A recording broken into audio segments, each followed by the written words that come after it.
our next form is limit is 0 की power 0 form and infinity की power 0 form. तो next point we can write it's 0 approaching to the power 0 approaching बोल दीजिए, और एक और फॉर्म कौन सी हुई, infinity approaching to the power 0 approaching. ये दोनों फॉर्म हम पढ़ने वाले. तो अभी तक हमने क्या देखा था, प्रीवियस में हमने देखा था कि एक्सपेंशन से किस तरह से क्वेश्चंस को सॉल्व करना है, how to solve the question by using LH rule. इन सारी चीजों का इस्तेमाल करते हुए किस तरह से सवालों को सॉल्व करना है, that we have study in the previous class. तो here we are going to study 0 to the power 0, यानी कोई नंबर 0 को अप्रोच कर रहा है उसका पावर भी 0 को अप्रोच कर रहा है, कोई नंबर इन्फिनिटी को अप्रोच कर रहा है उसकी पावर भी 0 को अप्रोच कर रही है. तो क्या होगा, तो इसमें लिखते हैं if x tends towards a and fx tends to 0 या फिर इंफिनिटी, है ना.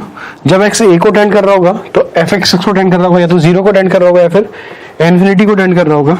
And gx is tending towards, gx हमेशा किसको टेंड कर रहा होगा, 0 को टेंड कर रहा होगा. तो अगर मैं फॉर्म की बात करूं तो फॉर्म को किस तरह से लिखा जाएगा, limit x tending to a fx की पावर gx, यही होगा. तो x अगर a को जा रहा है तो हम पहले बता चुके हैं कि fx जो है वो किसको जाएगा, fx will go either towards 0 और either towards infinity, plus minus infinity बोल सकते हैं. और x टेंडिंग टू a जाएगा तो gx किसको जा रहा है, 0 को जा रहा है. इसका मतलब अगर जब ये 0 को जा रहा होगा तो 0 approaching to the power 0 approaching, infinity को जा रहा होगा तो infinity approaching to the power 0 approaching. तो limit x tending to fx into gx, ये इन दोनों में से कोई भी फॉर्म को अप्रोच कर सकता है. What is the procedure to solve the question, किस प्रोसीजर से हम सवाल को सॉल्व करेंगे. तो what we are going to do, हम यहाँ पे इसको इस तरह से लिख देंगे, e की पावर में limit x tending to a ln के अंदर fx की पावर क्या लिख देंगे, gx. एक ही बात है, ये तरीका हमने वहां पे भी अपनाया था जब पे 1 की पावर इंफिनिटी फॉर्म को पढ़ा था. तो वहां पे 1 की पावर इंफिनिटी बना था, हमने इस तरह से एक्सप्रेस कर दिया था कि इस तरह को आप इस तरह से लिख सकते हैं. तो e to the power limit x tending to a ln fx to the whole power what, gx. ठीक है, ये तो हो गया. अब क्या करेंगे, gx आगे आ जाएगा तो it will become limit e to the power limit x tending to a, ये हो जाएगा gx into ln के अंदर fx. अब अगर हम देखना चाहें तो gx में अगर x a को जा रहा है तो ये एक्सप्रेशन तो 0 को जा रहा है, और यहाँ पे क्या होगा, fx किसको जाएगा, तो 0 को जाएगा या फिर इंफिनिटी को जाएगा. तो ये किसको जाएगा, तो ये माइनस इंफिनिटी को जाएगा या फिर प्लस इंफिनिटी को जाएगा. तो मल्टीप्लाई करेंगे तो वैसे भी क्या होगा, वो 0 इंटू इंफिनिटी फॉर्म तो रहेगा ही रहेगा. तो अगर इस फॉर्म को हम सॉल्व करना चाहते हैं तो what we have to do, we can write it like this, e to the power limit x tending to a, ये हो जाएगा लिमिट ln के अंदर fx, और जो gx लिखा हुआ है मल्टीप्लीकेशन में उसको हम ऐसे लिख देते हैं 1/gx. उससे क्या होगा, ये फॉर्म बन जाएगी आइदर इंफिनिटी बाय इंफिनिटी या फिर minus infinity bye minus infinity. मतलब हम यहाँ पे LH रूल लगा सकते हैं ना. तो apply LH rule, LHR apply कर देंगे और सॉल्व हो जाएगा. ठीक है, तो समझ में आएगी बात. तो gx जो आ रहा था उसको हमने क्या किया, डिनोमिनेटर में लेके आ गए, कैसे 1/gx करके. दोबारा से एक्सप्लेन करते हैं. जब भी हमारे पास 0 approaching to the power 0 approaching होता है और infinity approaching to the power 0 approaching होता है, यदि x a को जा रहा है तो fx 0 को जा रहा होगा या फिर प्लस इंफिनिटी को जा रहा होगा माइनस इंफिनिटी को. तो gx किसको जा रहा होगा, 0 को. तो limit x tending to a fx की पावर gx अगर हमारे पास लिखा हुआ है तो अगर x a को जा रहा है तो fx किसको जाना चाहिए था, 0 को. मतलब वो फॉर्म ही बन रही एक तरह से. तो हमने इसको इस तरह से लिख दिया, e की पावर में ln fx की पावर gx.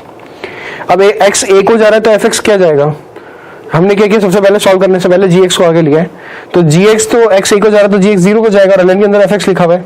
तो fx किसको जा रहा होगा, 0 को जा रहा होगा.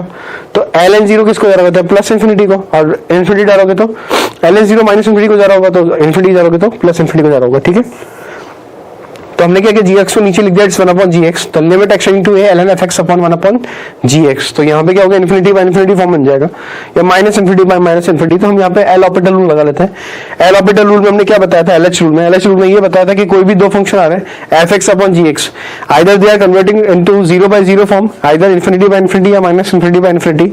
हम न्यूमरेटर और डिनोमिनेटर को सेपरेटली डिफरेंशिएट कर सकते हैं, और कब तक डिफरेंशिएट कर सकते हैं, जब तक हमारी इनडिफरेंशिएबिलिटी मतलब इनडिटरमिनेंसी जो है वो हट नहीं जाती। अच्छा, एक छोटा सा एग्जांपल लेते हैं इसको समझने के लिए।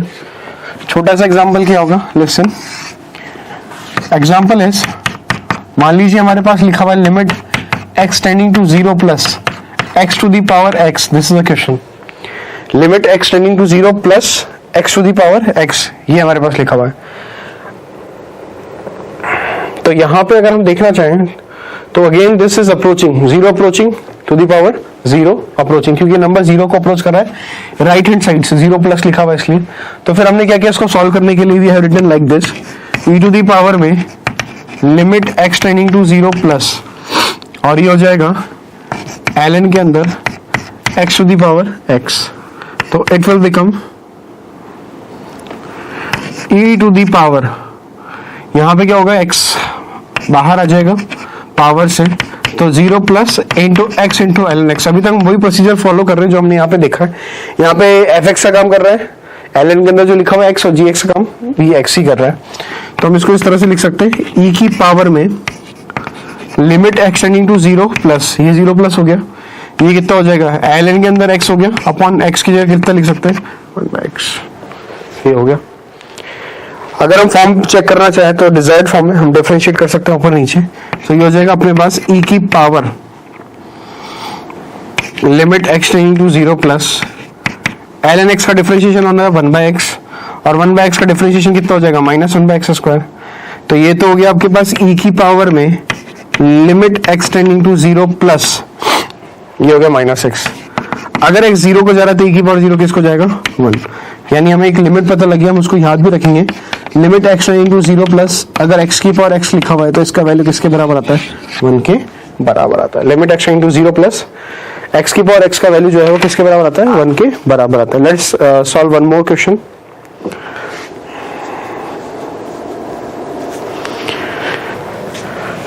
The next example is limit x tending to 0 plus x to the power sin x, limit x tending to 0 plus x to the power sin x। तो यहाँ पे भी हम देख सकते हैं कि जब x 0 को जा रहा होगा तो ब्रैकेट वाली टर्म जो है वो तो 0 की तरफ जा रही है, और न्यूमरेटर भी किसको जाएगी, पावर भी किसको जाएगी, 0 की तरफ जाएगी, तो 0 का अप्रोच करी दोनों चीजें। तो यहाँ पे भी वो सेम तरीका लगा लेते हैं, limit x tending to 0, here we can do one thing, हम एक काम करते हैं, x से डिवाइड करते हैं, x से मल्टीप्लाई करते हैं, तो ये sin x अपॉन x हो जाएगा। इस तरह से कर लिया हमने, समझ में आती है बात, x से मल्टीप्लाई कर लिया और x से डिवाइड कर लिया। जब x 0 को अप्रोच कर रहा होगा तो x की पावर x किसको अप्रोच कर रहा होगा, 1 को, और sin x अपॉन x भी किसको अप्रोच कर रहा होगा, 1 को। तो in this question the whole answer will approach towards 1। ये तो सिंपल सा सवाल हो गया, पूरा आंसर किसको अप्रोच कर जाएगा, 1 को अप्रोच कर जाएगा। Next, limit x tending to 0 plus 1/x to the power x। तो अगर x 0 प्लस को जा रहा है तो ये किसको जाएगा, प्लस इन्फिनिटी को, है ना। x अगर 0 को जा रहा है तो 1/x किसको जाएगा, प्लस इन्फिनिटी को, और ऊपर किसको जा रहा है, 0 को जा रहा है, इसकी वैल्यू निकालनी है। तो ये तो क्या हो गया, देखिए infinity approaching to the power क्या हो गया, 0 अप्रोचिंग हो गया। तो फिर कैसे सॉल्व करेंगे, सेम प्रोसीजर, e की पावर में लगाएंगे limit x tending to 0 plus ln के अंदर 1/x की पावर x,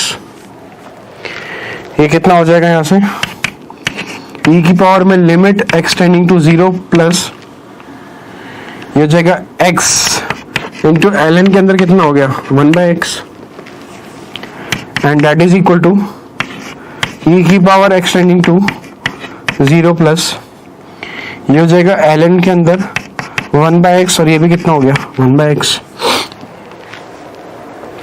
डिफरेंशिएट करते हैं इसको, e की पावर में limit x tending to 0 plus कितना हो जाएगा, ln x का 1/x, 1/1/x, और 1/x का कितना हो गया, -1/x स्क्वायर, अगेन 1/x का differentiation it's -1/x square, -1/x square से कंप्लीटली -1/x स्क्वायर कट गया, तो 1/1/x कितना हो जाएगा, x ऊपर चला जाएगा, तो it will be like e to the power limit x tending to 0 plus into x, तो it will be e to the power 0 and that is equal to what, 1। इसकी वैल्यू 1 के बराबर आ जाएगी। दीज आर सम क्वेश्चंस, और भी questions देखते हैं, आप इतना नोट कीजिए, note it down.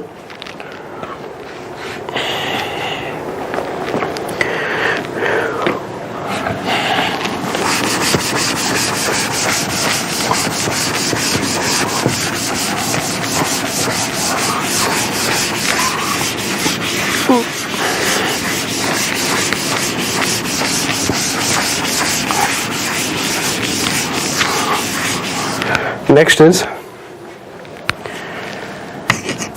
limit x tending to y, x की पावर x माइनस y की पावर y अपॉन x की पावर y माइनस y की पावर x, ऐसे दिया हुआ है। तो यहां पे अगर देख सकते हैं x किसको टेंड कर रहा है, y को टेंड कर रहा है। अगर x यहां पे y को टेंड कर रहा है तो वेरिएबल कौन है, x, तो यहाँ पे कांस्टेंट कौन है, y यहाँ पे कांस्टेंट की तरह काम करेगा, x यहाँ पे वेरिएबल की तरह काम करेगा।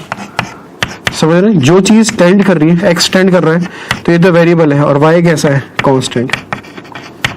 ठीक है, तो x is tending towards y, तो x की जगह मैं y पुट करूंगा तो y की पावर y हो जाएगा और माइनस y की पावर 5, तो न्यूमरेटर में तो 0 बन गया, और यहाँ पे y की पावर y माइनस y की पावर x की जगह फिर से y, तो 0/0 फॉर्म है, तो 0 अप्रोचिंग टुवर्ड्स 0 अप्रोचिंग।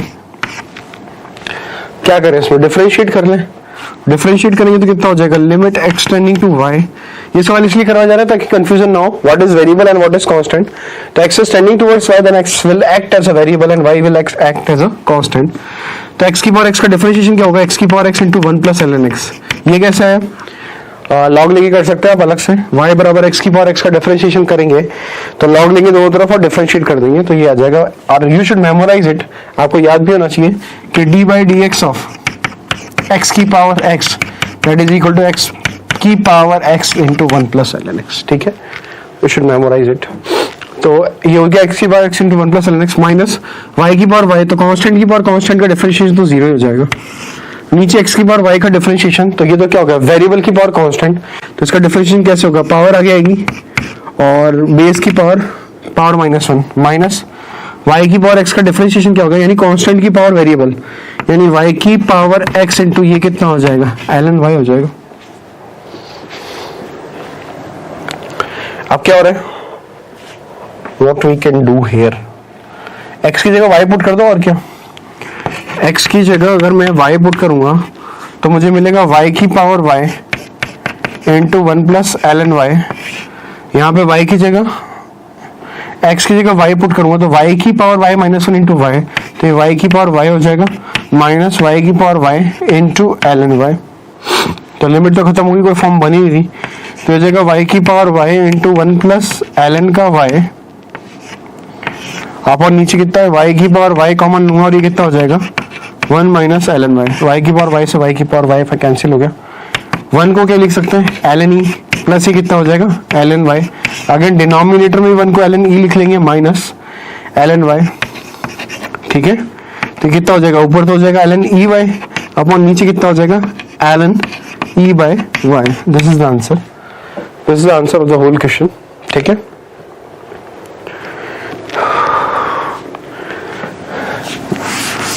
एक सवाल और देखते हैं।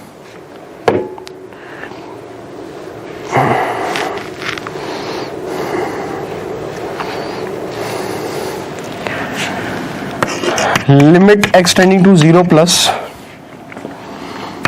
x की power x that is equal to limit x tending to 0 plus x की power x that is equal to limit x tending to 0 plus x की power x and this is equal to limit x tending to 0 plus x की power, या फिर x की power में x की power x, ऐसे लिखा। ये आपका सवाल है। तो सबसे पहला सवाल तो ये, क्या ये चारों बराबर होंगे? पहले वाले स्टेप में आपको दिखाई दे रहा है x की पावर x है, तो x ब्रैकेट में उसकी पूरी की पावर x की पावर x है। सेकंड वाला x की पावर x है। अब सबसे पहली बात तो ये दोनों तो क्या सेम है, पर तीसरा वाला आप देखेंगे तो x की पावर x है, तो ये डिफरेंट है। जैसे कि मैं एग्जांपल लेना चाहूँ, अगर मैं लिखता हूँ 2 की पावर 2 है ना, यहाँ पर 2 ब्रैकेट में, फिर मैंने लिया 2 की पावर 2 और एक मैंने ले लिया 2 की पावर 2 और एक हो गया 2 की पावर 2। ये इस तरह से लिखा है, ये चारों को मैंने इस तरह से लिखा। तो यहाँ पे क्या होगा, 2 का स्क्वायर 4 और 2 की पावर 4, ये 16 आएगा। 2 का स्क्वायर 4 और 2 की पावर 4 16 आएगा। 2 का स्क्वायर 4 का स्क्वायर कितना आ जाएगा 16 और ये कितना हो जाएगा 2 का स्क्वायर 4। यहाँ तो सेम आ जाएंगे, इस वाले एग्जांपल से तो सेम आ जाएंगे, पर लिखने में ये गलत नहीं है, लिखने में ये सही नहीं है, इस तरह से नहीं लिख सकते। समझ गए बात को? अगर आप इसको ऐसे लिखोगे तो इसका मतलब मैं आपको बता देता हूँ क्यों अलग है ये। इसको आप लिख सकते हैं limit x tending to 0 plus x to the power, ये कितना हो जाएगा, अगर इसको लिखना चाहोगे तो ये बनेगा, and this is not same as this, तो इसका मतलब ये और ये बराबर है, और this is also equal to this one and these are not equal to this. तो ये बराबर है, ये बराबर है, ये बराबर नहीं है और ये इसके बराबर नहीं है। समझ में आ गई बात? इसका मतलब मैं बोल सकता हूँ first comma second and fourth are same but third is different. तो पावर्स के बारे में तो आप भी जानते हैं, किस तरह से इसको सॉल्व करना होगा, यू नो दिस। आगे कैसे सॉल्व करेंगे इसको?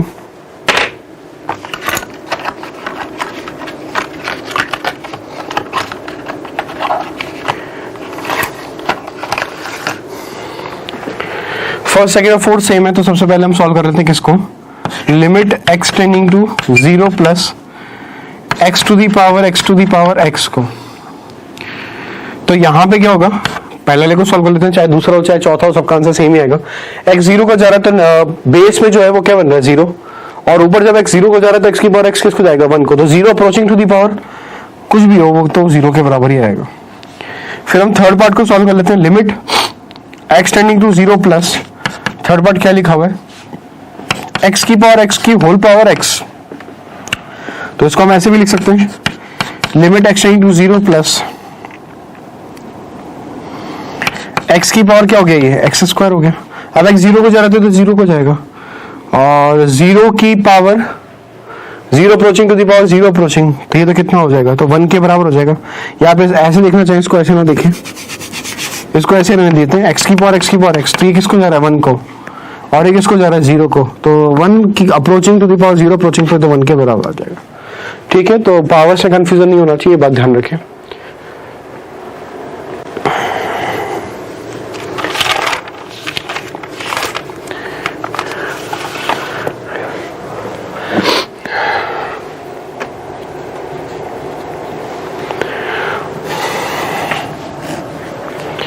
Write down next point.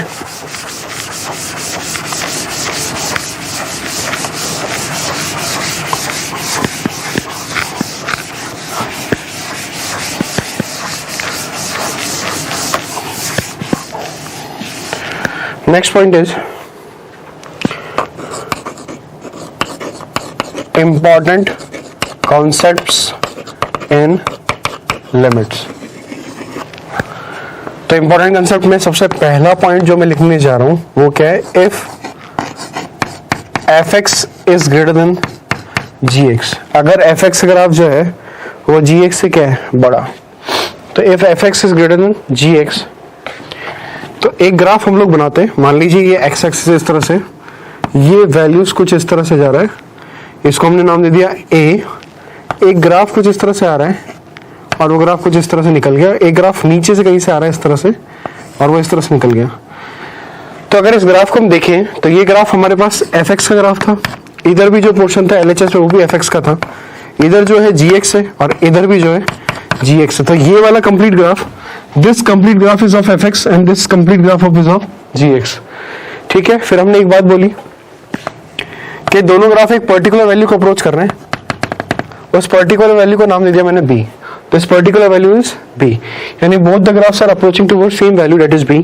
इसका मतलब क्या होगा? इसका मतलब यहां से मैं कुछ बातें बोल सकता हूं। सबसे पहली बात तो मैं यहां से बोल सकता हूं कि limit extending to a f of x plus तो कितना आएगा? b के बराबर, क्योंकि fx जो है ना वो लेफ्ट से भी b को अप्रोच कर रहा है, राइट से भी b को अप्रोच कर रहा है। और दूसरी बात ये कि limit extending to a gx वो भी किसके बराबर आएगा? b। ये तो आप देख सकते हैं, दिस यू कैन सी। अब सेकंड पॉइंट यहां पे लिखते हैं fx gx से बड़ा होना चाहिए, fx ग्राफ gx से बड़ा। अब सेकंड पॉइंट ये है कि अब ग्राफ जो अपन ने बनाया ना वही सेम बात if क्या लिखेंगे यहाँ पे fx is greater than gx। अब जो ग्राफ हम बनाने वाले हैं उन्होंने इस तरह से ले लिया, किस तरह से? मान लीजिए यही वाली बात है, ये a हो गया, तो एक ग्राफ तो कुछ इस तरह के इस तरह से निकल गया और एक और ग्राफ था कुछ इस तरह से निकल गया। ये तो ग्राफ हमारा किसका था? ये तो fx का ग्राफ था। ये हमारा किसका ग्राफ है? gx का ग्राफ है। और a पे हमें डिफाइन है, तो fx क्या gx से बड़ा है, तो हमें ये दिख रहा है साफ साफ कि अगर मैं लिमिट निकालूंगा gx पे a पॉइंट पे और लिमिट निकालूंगा gx की a पॉइंट पे तो वो बड़ी आएगी। तो from there I can say limit extending to a fx should be greater than limit extending to a gx। ये बात आ गई।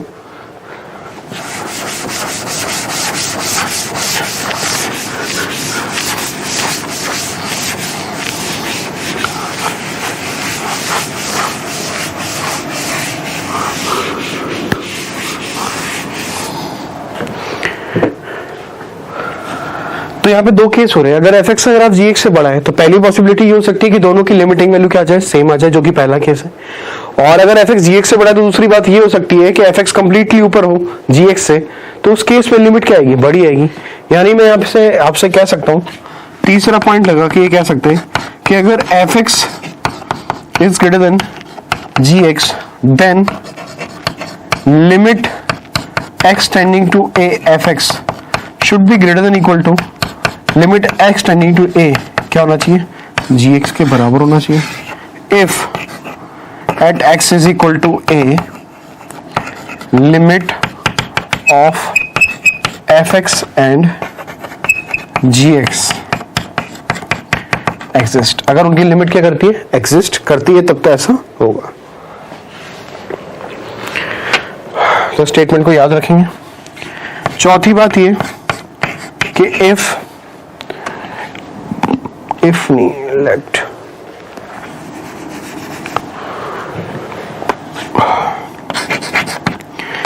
gx is less than fx is less than hx। अगर ऐसा लिखा हुआ है, तीन फंक्शन लिखे हुए हैं, सबसे बड़ा फंक्शन कौन सा है? hx, उससे छोटा फंक्शन क्या है? hx, उससे छोटा फंक्शन क्या है? gx, sorry.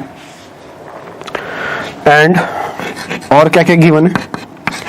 Late limit extending to a gx is equal to limit extending to a hx that is equal to क्या? that is equal to l। ये l के बराबर दिया हुआ है ना। Let limit extending to a fx gx, बस सबसे छोटा वाला फंक्शन जो है उसकी लिमिट भी l आ रही है और सबसे बड़ा वाला फंक्शन है उसकी लिमिट भी क्या आ रही है? l आ रही है। Then limit x tending to a hx will also be equal to 1। तो इसी को हम क्या बोलते हैं? इसी को हम बोलते हैं सैंडविच थ्योरम, है ना, या फिर इसको बोलते हैं स्क्वीज एंड प्ले थ्योरम। दोनों ही नाम हो सकते हैं इसके, स्क्वीज एंड प्ले थ्योरम, तो दोनों नाम हो सकते हैं। तो this is a important point. क्या इंपॉर्टेंट पॉइंट बताया गया इसमें कि अगर gx जो है, या सबसे बड़ा फंक्शन, अगर मैं आपसे कहना चाहूं कि सबसे बड़ा फंक्शन अपने पास क्या है? hx, उससे छोटा फंक्शन क्या है? fx, और उससे छोटा फंक्शन क्या है? gx। अगर हमारे बाउंड्री वाले दोनों फंक्शन हैं, उन दोनों बाउंड्री वाले फंक्शंस की अपन को क्या पता है?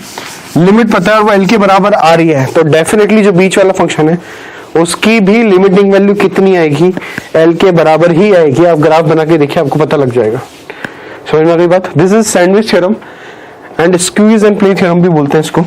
अब जैसे सवाल के थ्रू अगर हम इसको समझना चाहें, if you want to see from the questions, तो सबसे पहला सवाल तो ये है क्या, इवैल्यूएट, इसका वैल्यू निकालना है,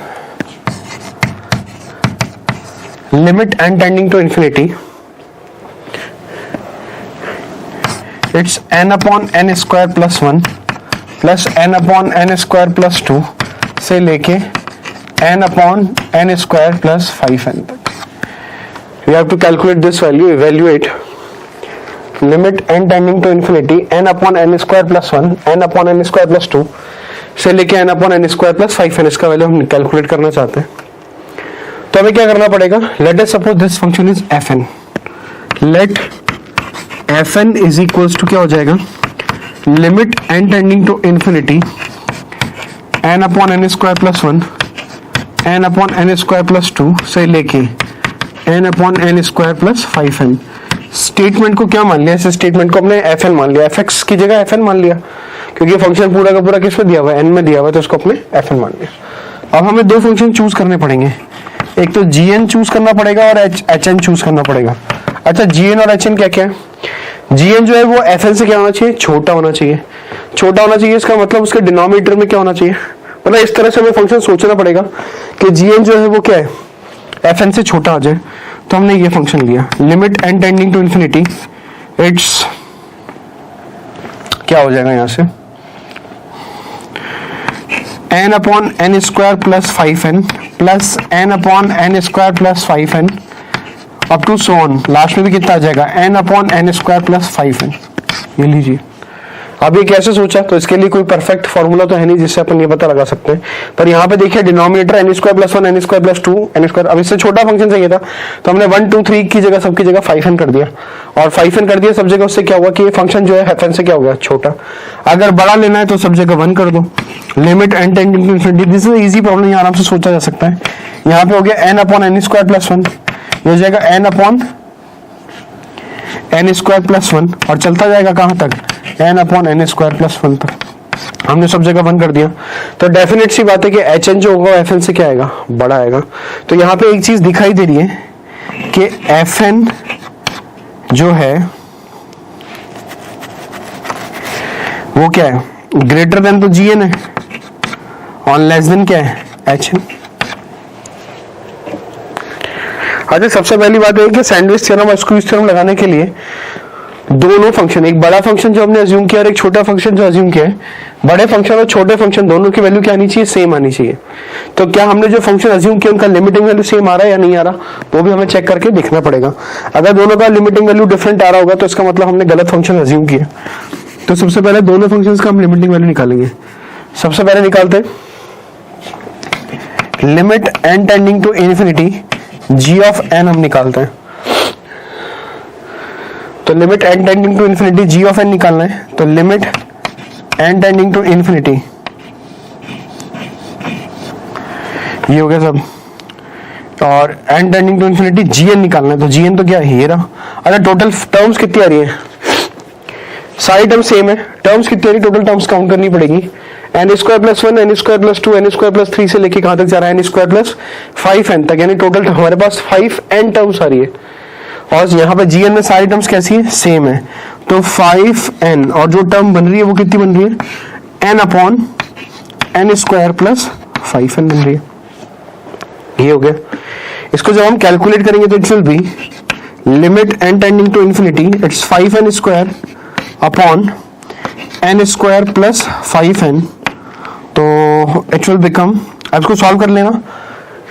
हम यहाँ पे वो वाली चीज लगा देते हैं अप्रोक्सीमेशन, तो या तो 5n स्क्वायर रहेगा और नीचे n स्क्वायर और 5n में कौन अप्रोक्सीमेट हो जाएगा, 5n गायब हो जाएगा, तो केवल और केवल n स्क्वायर बचेगा। तो 5n square upon n square, तो 5n square divide by n square, तो इसका लिमिटिंग वैल्यू किसके बराबर आ गया, 5 के बराबर आ गया। The limiting value of gn at n tending infinity is 5।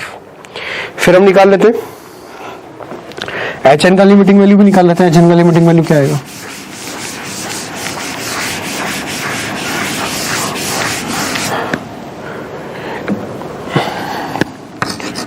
Limit n tending to infinity h n is equal to limit n tending to infinity. यहाँ पे भी सेम 5 एन टर्म्स होगी, और 5 एन टर्म्स कौन सी है इस बार, n square plus one, n square plus n square plus one. तो ये कितना हो जाएगा 5n into n square upon n square plus one, sorry n upon n square plus one, ऊपर तो एन ही था, n upon n square plus one. तो again it will become limit n tending to infinity, ये हो जाएगा 5n square divide by कितना हो जाएगा एन स्क्वायर प्लस वन। अब वही अप्रोक्सीमेशन लगा देंगे तो 5n स्क्वायर बचेगा, डिनोमिनेटर में n स्क्वायर बचेगा, तो टोटल मिला के आंसर कितना आ जाएगा 5। इसका मतलब क्या हो गया कि limit x tending to infinity, sorry limit n tending to infinity g of n is equal to limit n tending to infinity h of n, दोनों 5 के बराबर आ रहे हैं। Then according to the statement of sandwich theorem, क्या होता है sandwich theorem का मतलब कि अगर hx fx से बड़ा है और fx जो है वो gx से बड़ा है, तो लिमिटिंग वैल्यू जो आ रहा है gn और hn का, gx या hx का, उसका लिमिटिंग वैल्यू सेम आएगा जो hx का होगा। तो limit n tending to infinity h of n का वैल्यू भी कितना आ जाएगा 5 के बराबर। तो hence this is the answer.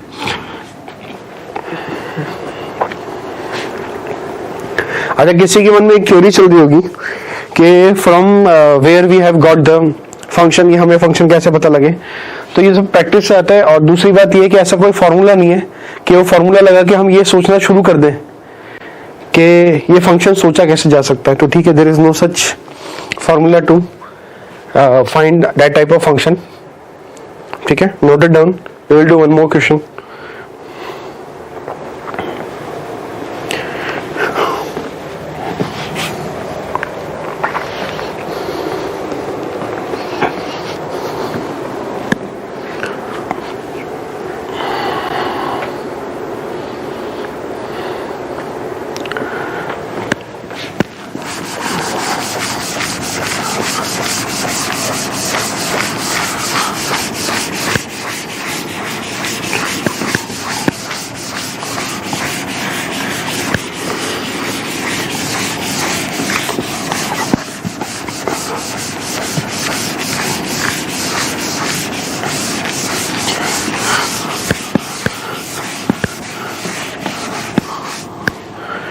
Write down next question.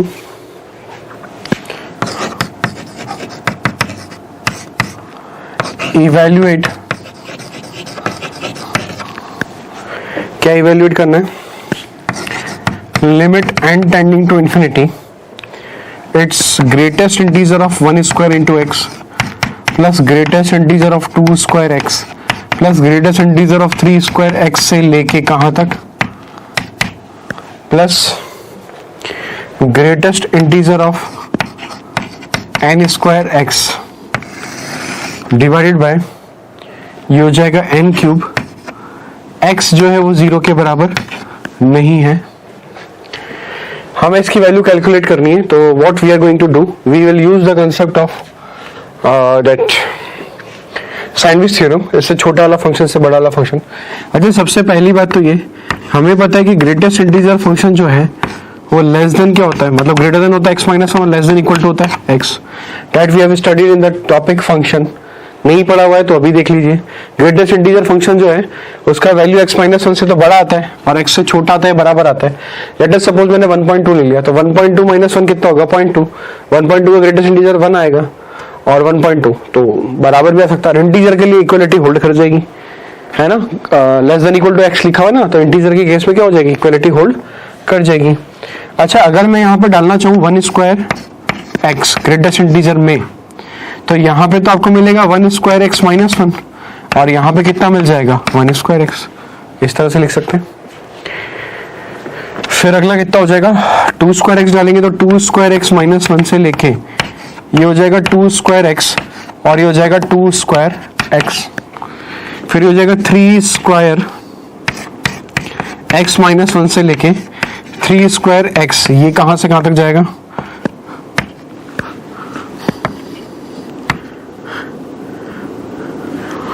ये आपका जाएगा 3 स्क्वायर एक्स तक। और फाइनली हमें कहां तक जाना है,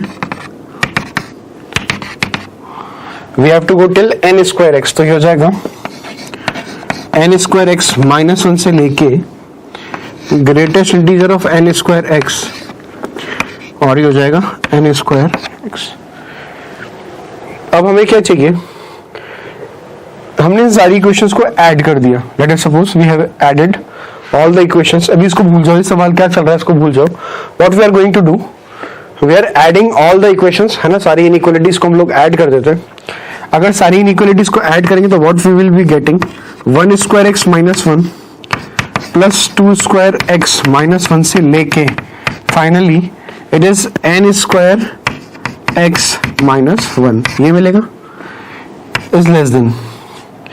ये तो आपका क्या हो जाएगा, न्यूमरेटर ऑफ रिक्वायर्ड क्वेश्चन, ऐसे लिख सकता हूं मैं, न्यूमरेटर ऑफ रिक्वायर्ड क्वेश्चन। इस रिक्वायर्ड क्वेश्चन का न्यूमरेटर है 1 square x, 2 square x, 3 square x से लेके n स्क्वायर एक्स तक। तो और इस तरफ कितना आ जाएगा, इस तरफ हम देखेंगे तो x कॉमन आ जाएगा, अंदर बचेगा 1 square plus 2 square plus 3 square से लेके कहां तक, टिल n स्क्वायर। अब यहाँ पे अगर इसको सॉल्व करना चाहते हैं तो we have to take out x common. हम सारी x वाली टर्म्स को एक साथ लेंगे, x कॉमन निकाल लिया तो अंदर क्या बचेगा, it's 1 square plus 2 square plus 3 square से लेके n स्क्वायर तक माइनस 1 1 1 1 कितनी बार आ रहा है, n बार, तो 1 को n टाइम्स ऐड करेंगे तो कितना हो जाएगा, minus n। Again this is numerator of required question, required question जो उसका न्यूमरेटर है, और ये हो जाएगा x इंटू, उसको तो सॉल्व कर सकते हैं। This is sum of squares of N natural number that you have studied in sequence and series and so many times. आपके सामने एक्सप्रेशन आया होगा, sum of N natural number is n into n plus 1 by 2, sum of squares of N natural number is n into n plus 1 by 2, 2n plus 1 by 6, and sum of cubes of N natural number is n into n plus 1 by 2 का whole cube. तो ये तो sum of squares of N natural number है, तो it will become n into n plus 1 2n plus 1 divide by 6, ठीक है।